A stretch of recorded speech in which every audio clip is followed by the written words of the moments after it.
Baik, kita kembali kepada persoalan asas tentang ayat yang ke-9. Uqtulu Yusufa. Makna uqtulu Yusufa, bunuhlah Yusuf. Bunuhlah Yusuf.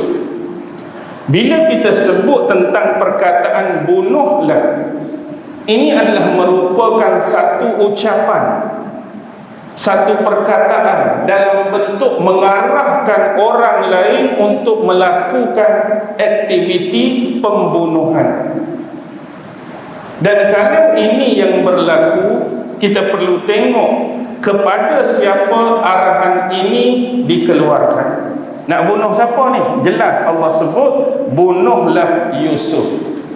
Yang mereka nak bunuh ni seorang nabi, yang mereka nak suruh bunuh ni seorang Rasul Allah. Dan hakikatnya perbuatan membunuh itu dan mengarahkan kepada perbuatan demikian adalah merupakan satu dosa yang besar. Dalam agama kita Islam, salah satu dosa besar ialah membunuh. Tak kiralah kita membunuh satu jiwa, dua jiwa ataupun lebih jiwa manusia, itu adalah merupakan satu dosa, perbuatan yang terkutuk dan terlaknat di sisi Allah Subhanahu wa ta'ala.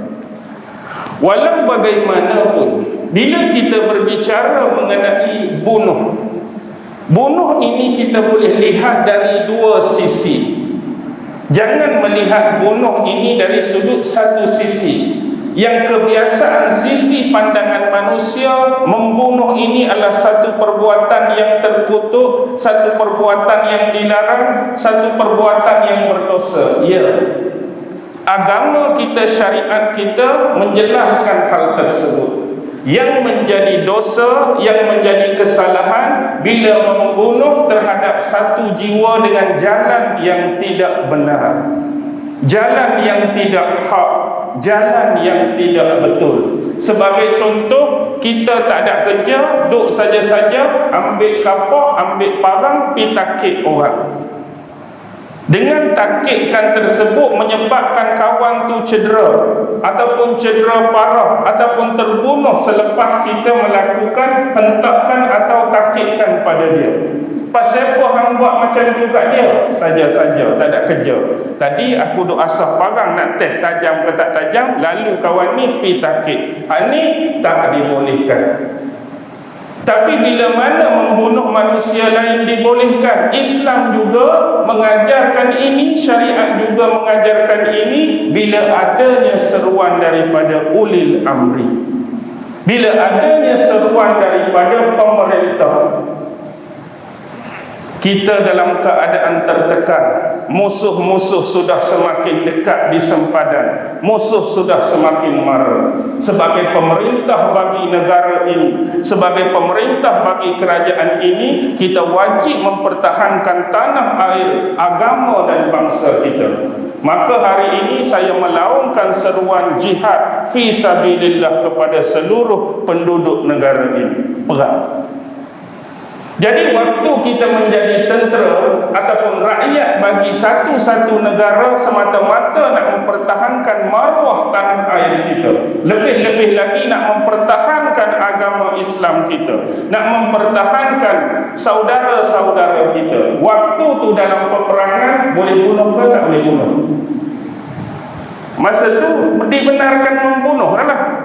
Tadi hang takik seorang, kali ni hang nak takik 14 orang pun takik lah. Nak takik 100 orang pun takik lah. Jadilah macam Rambo tu. Bukan kata 14 orang, satu camp habis dia bantai. Masa tu dibolehkan. Hak tak bolehnya masa lain. Hak saja-saja tadi.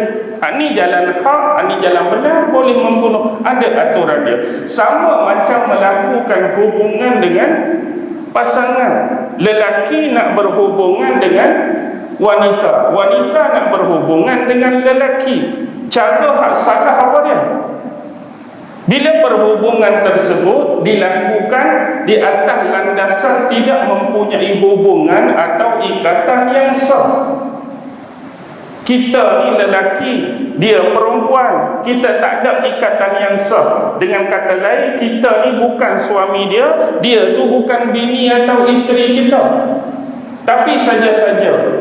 Pasal apa? Sebab saya berjaya rayu dia, saya goda dia, akhirnya dia termakan. Saya bawa naik wai suku saya, pergi mana-mana, jadi benda tu. Katakan hubungan tu macam mana? Hubungan tu terlarang dalam agama. Hubungan tu tak sah, sehingga menyebabkan berlakunya satu dosa yang kita panggil zina. Tapi kalau tuan-tuan nak pergi rumah dia, pakcik saya berkenan dengan anak pakcik, kawan tu setuju, masuk membina hantaran apa semua, kahwin elok-elok, kemudian lakukan hubungan tersebut. Ni boleh ke tak boleh?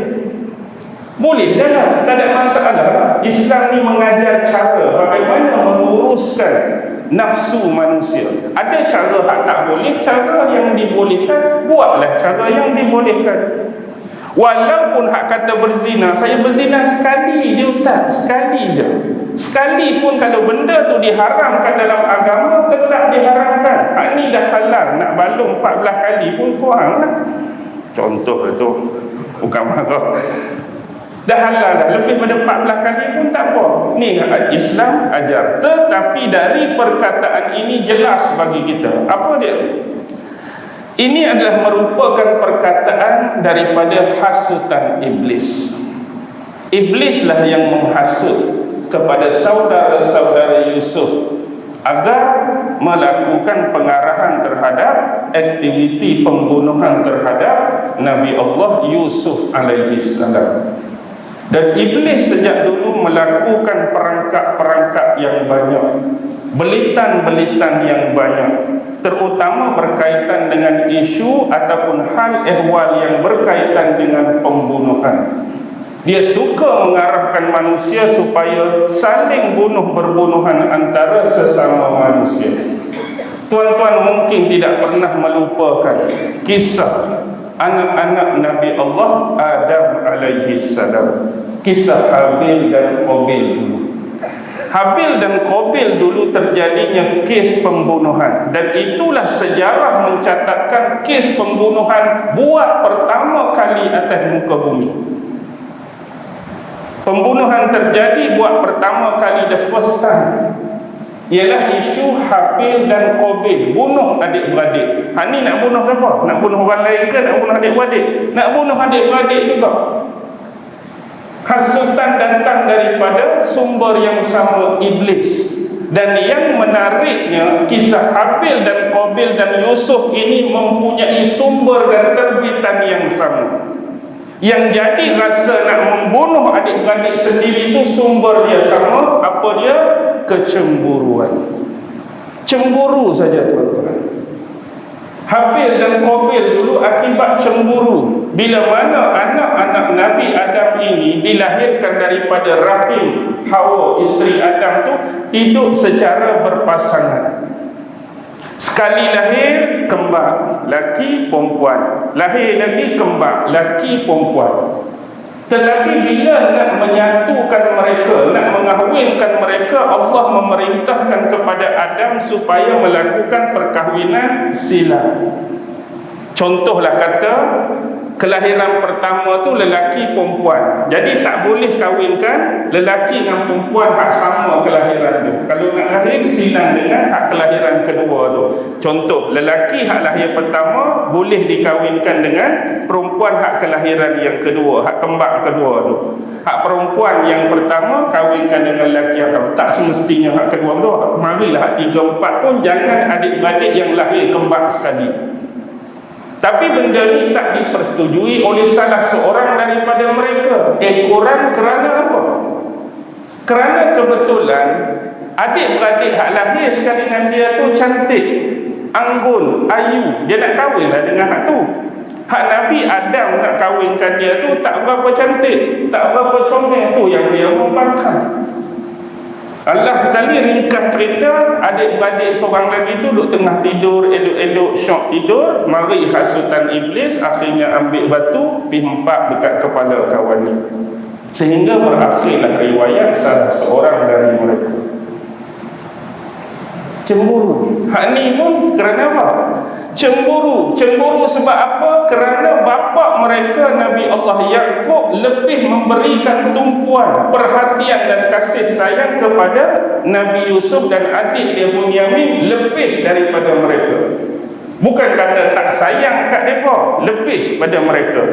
Jadi mereka nak menghabiskan riwayat Yusuf, menamatkan riwayat Yusuf supaya hak sebelum ni bapa mereka duk bagi kat Yusuf tu bagi balik kat dia. Sebelum ni bapa sayang Yusuf lebih, bagi tumpuan kat Yusuf lebih.